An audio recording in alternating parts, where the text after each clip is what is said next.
Hello friends, इस video में मैं आपके साथ चर्चा कर रहा हूँ बंधन बैंक लिमिटेड के रिजल्ट्स के बारे में। बंधन बैंक के रिजल्ट कैसे रहे ये तो देखिएगा, सोशल मीडिया पे बात छाया हुआ है। बंधन बैंक के फोरम के ऊपर जब आप बात करेंगे तो सभी लोग जो है इसके शेयर प्राइस गिरने की बात कर रहे हैं कि जब सोमवार को बाजार खुलेंगे तो जो एक नेगेटिव आउटकम जो है देखने के लिए मिल सकता है।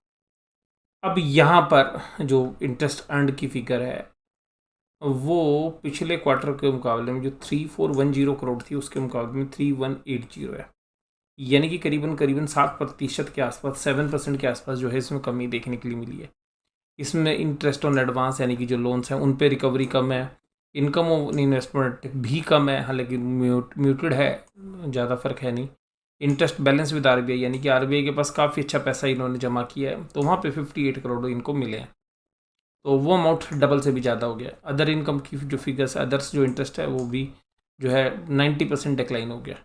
अदर इनकम की फिगर 600 करोड़ थी जो पिछले क्वार्टर में, वो 491 करोड़ होगी। तो यहाँ पर सभी जगह पर बिजनेस एक तरीके से कम होता हुआ नजर आया है और सिग्निफिकेंटली कम हुआ है।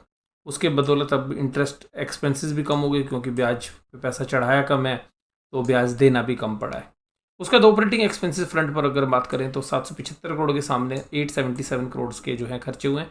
ब्रांच एक्सपेंशन देखिएगा, आईडीएफसी फर्स्ट बैंक और बंधन बैंक में काफ़ी अग्रेसिवली हो रहा है।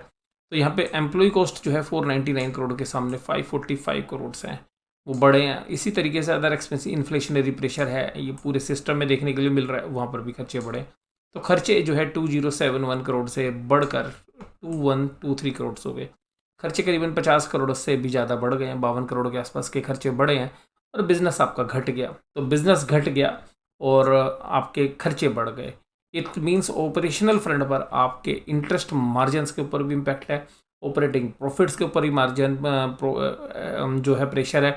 ऑपरेटिंग प्रॉफिट बिफोर प्रोविजंस हैं वो भी देखिएगा 1938 से घटकर 1549 करोड़ हैं।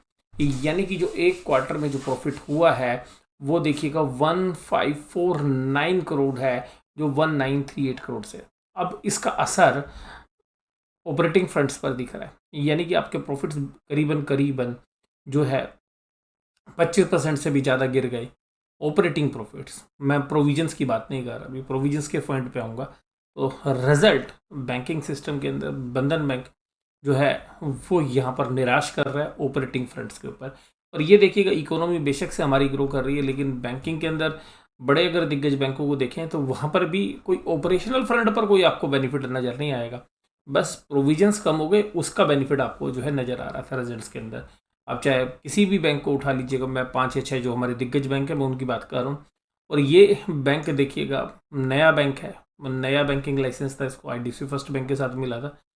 वो प्रॉब्लम जो है दोनों बैंकों में सेफ है, सेम है।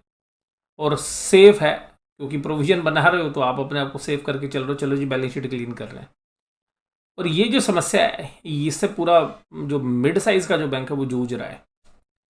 और यहाँ देखिएगा 1422 करोड़ के प्रोविजन थे पिछले क्वार्टर में, यानी कि 1442 करोड़ के। पिछले साल सेम क्वार्टर में 379 के थे, लग रहा था कंफर्टेबल है, कुछ ज़्यादा नहीं है। लेकिन अब देखिएगा क्या ये सुंदर कांड हो गया जिनका 5577 करोड़, करीबन करीबन 5600 करोड़ रुपए का अमाउंट हो गया। 5500 करोड़ बोल रहा था मैं, 5500 5600 के बीच में 5600 करोड़ रुपए के तकरीबन अमाउंट आपका प्रोविजंस बना लिया आपने। इसका मतलब सेक्यूरिटरी बनाना था नहीं, लेकिन भाई साहब बैंकों को अंदर से पता ना यार चैलेंज है सामने, तभी तो बनाया होगा। और उसकी बदौलत देखिएगा 4000 करोड़ का प्रॉफिट साफ। आप इससे अंदाज़ा लगा सकते हैं कि जो पैसा आप ऑपरेटिंग प्रॉफिट 3 क्वार्टर 4 क्वार्टर में जाके कमाते हैं, क्योंकि 1500 करोड़ इस बार का हिसाब लगाएं तो 3 से 4 क्वार्टर में जो प्रॉफिट आप कमाते हैं उतना प्रोविजन एक ही बार में सुहा हो गया। इसका मतलब कहीं ना कहीं एक ही क्वार्टर के रिजल्ट में आप एक साल पीछे हो गए। यानी कि एक साल आप पीछे हो गए तो एक साल की अगर आप शेयर प्राइस में हम ग्रोथ लगाएं तो 20 से 25% हो सकती है और कंजर्वेटिव 15 से 20%। तो बैंकिंग स्टॉक के अंदर हम 15 से 20% रिटर्न्स के लिए जो है एनबीएफसी या बैंकिंग स्टॉक में पैसा लगाते हैं क्योंकि उनमें रिटर्न्स ज़्यादा होती हैं। तो ये समझिएगा अगले एक साल का प्रॉफिट उन्होंने गवा दिया।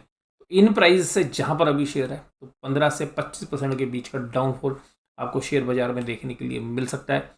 और ये केवल और केवल एजुकेशनल पर्पजेज से मैं कोई बाय या सेल रिकमेंडेशन नहीं कर रहा हूँ। और टैक्स इम्पैक्ट लगाने के बाद भी देखिएगा 3,000 करोड़ का प्रॉफिट, सॉरी 3,000 करोड़ का लॉस इन्होंने रिपोर्ट किया है।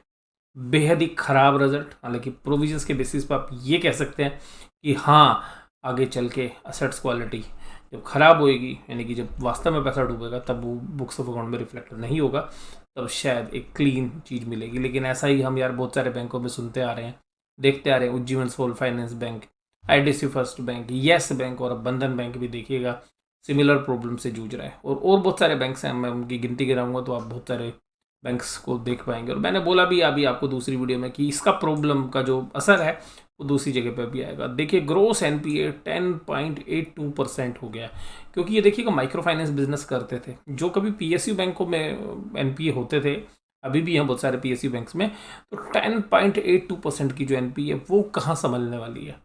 तो ये एक जो है बहुत ही दर्दनाक जो है रिजल्ट मैं इसको मानूंगा।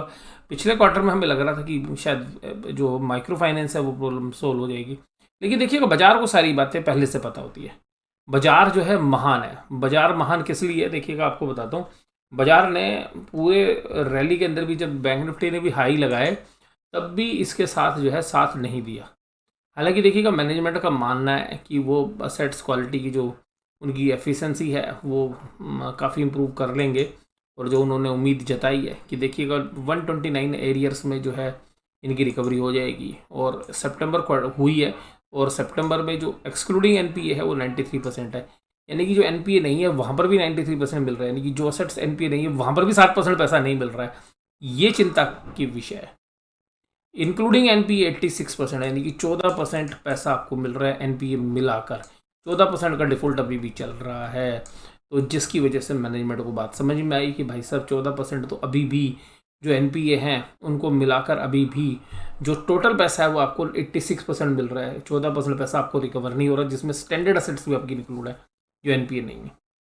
और कलेक्शन एफिशिएंसी देखिएगा आपकी 88% है, इन एक्सक्लूडिंग एनपी, और इंक्लूडिंग एनपी 81% है।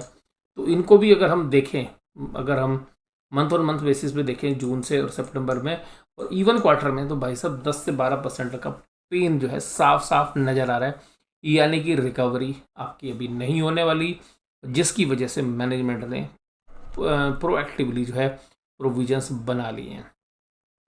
अभी ये जो चैलेंजेस हैं, ये चैलेंजेस और भी माइक्रो फाइनेंस कंपनीज को है। अगर यहाँ पर 80-90% ही रिकवरी हो रही है, तो बाकी जगह पर भी आप देखेंगे, मुझे पर्सनली ऐसा लगता है कि जो दिग्गज एनबीएफसीज हैं वो भी 95% या 97% तक ही रिकवरी कर पाएंगी।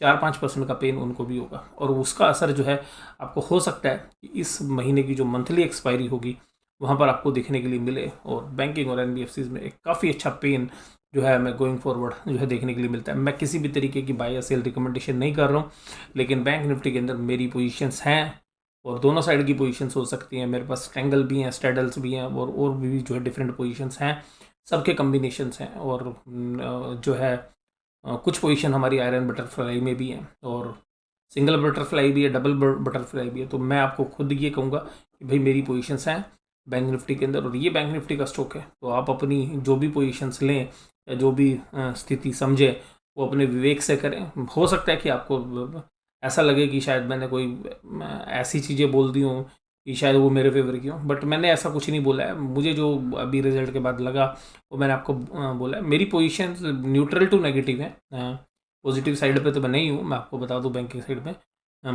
न्यूट्रल टू नेगेटिव, यानी कि मेरे लॉन्ग और शॉर्ट्स की जो पोजीशन हैं वो शॉर्ट साइड ज़्यादा है, लॉन्ग साइड कम है, और वो भी जो है मोस्टली हेज हैं। तो ये मैं आपको डिस्क्लोजर के रूप में इसलिए बता दूं क्योंकि ये बैंक निफ्टी का स्टॉक है, और बैंक निफ्टी का जो एनालिसिस करें तो इस तरीके की जो चीज़ें हैं वो आपके सामने शेयर कर देनी चाहिए। हालांकि बहुत बड़ा वेट नहीं है, लेकिन अगर बहुत बड़ा फॉल इसके अंदर आता है तो अल्टीमेटली बैंक निफ्टी पे भी कुछ पॉइंट का असर तो जो है ये कर ही देगा। तो हालांकि रिजल्ट जो है नेगेटिव है, लेकिन इसके अंदर एक चीज़ बड़ी पॉजिटिव क्या हो सकती है, प्राइस, कि किन प्राइजेस के आसपास जो है रिस्क टेकर ट्रेडर्स जो है शायद बाय करते हुए आपको नजर आए।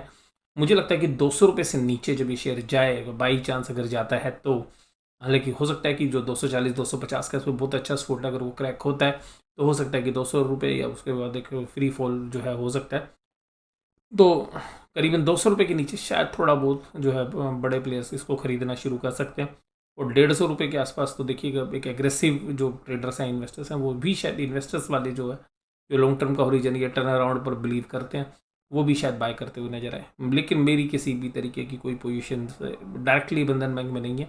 और अभी इन रिजल्ट्स को देखने के बाद जो है मैं चाहूँगा कि पूरा सिस्टम में, इकोनॉमी में जब रिजल्ट का जो पूरा आउटकम ख़त्म हो जाता है, बाजार किस तरीके से रिएक्ट करता है, उसके बाद अगर कोई पोजीशन होगी तो मैं हो सकता है कि मैं कोई पोजीशंस बना भी लूँ।